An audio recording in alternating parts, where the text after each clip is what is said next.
Hello. Did you all know that this year will mark the 31st anniversary of the year that the United States Supreme Court decided that the shedding of innocent blood was legal? In 1973, in the Roe v. Wade case, decided upon the legality of abortion. With every child not aborted and delivered, there can be multiple lives saved using the umbilical cord stem cells. Abortion is a major problem here in our country and has numerous effects on so many lives. To help this problem, Christians need to stand up and take action to educate others on why murdering is separating God from this country even more so.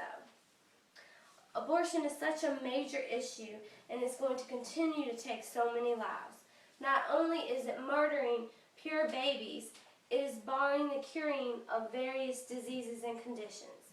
God values human life, and by allowing this, we are going against His commands and destroying the life that He created in His image. Now let's go into more detail. I'm sure that we all are familiar with the 10 Commandments. Commandment number 6 states, "Thou shalt not murder."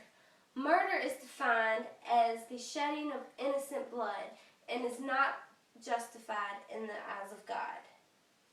Abortion has taken a serious number of lives in our country. According to the Family Research Council, abortion in the United States has taken more lives than the entire population of some countries, like South Korea and South Africa. That's almost as many deaths as the entire population of some countries, like Italy and Great Britain. The Guttmacher Institute, who advances in reproductive and sexual health worldwide through research, policy analysis, and public education, explains that half of the pregnancies in American women are unintended, and 4 in 10 of these pregnancies are aborted. The Guttmacher Institute also states that at least half of American women will have an unexpected pregnancy by age 45. And that means that with the current abortion rates, 1 in 10 women will have an abortion by age 20, 1 in 4 by age 30, and 3 in 10 by age 45. Those are staggering numbers. However, the potential number of lives lost due to abortion are even potentially more than that, which brings me to my next point. Double the lives could have been saved if these aborted children were delivered. Using the adult stem cells from the umbilical cord of those born babies can help create cures and treatment from various diseases and conditions like leukemia, bone marrow and blood diseases, treat cerebral palsy, and so much more. According to the Family Research Council, the first umbilical cord blood stem cell transplant was performed in October of 1998 on a 5-year-old little boy with anemia, a serious disease where the bone marrow does not make blood cells. Today he is alive and healthy. Since that first time, more than 30,000 cord blood stem cell transplants have been performed. Bone marrow adult stem cell transplants require an exact match and can be very difficult to find. However, using the umbilical cord stem cells, they can be mismatched and still provide successful results. Let me give you an example of some successful umbilical cord stem cell transplants, according to the Family Research Council. Chloe Levine received an innovative blood cell transplant at Duke University to treat her cerebral palsy. Today she is a happy and healthy little girl. Also, a little girl by the name of Mary Lou Suso received the transplant for her leukemia at the Kansas University Medical Center.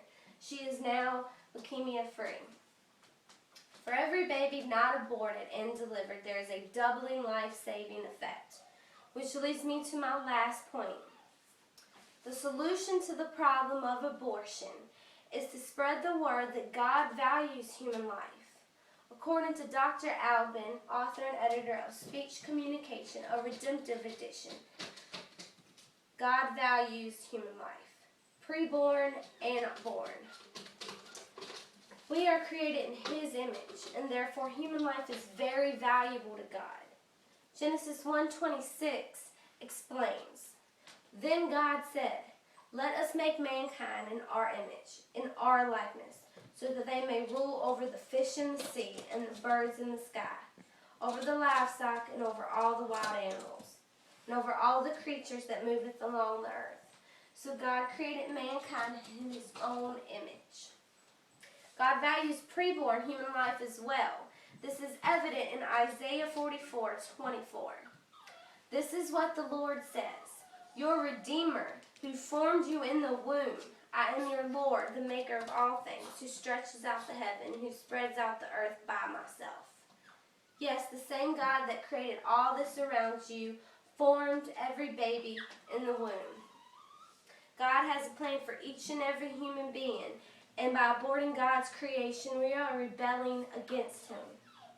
In conclusion, abortion is a serious problem here in our country and has taken double the amount of lives due to the lack of umbilical cord stem cells.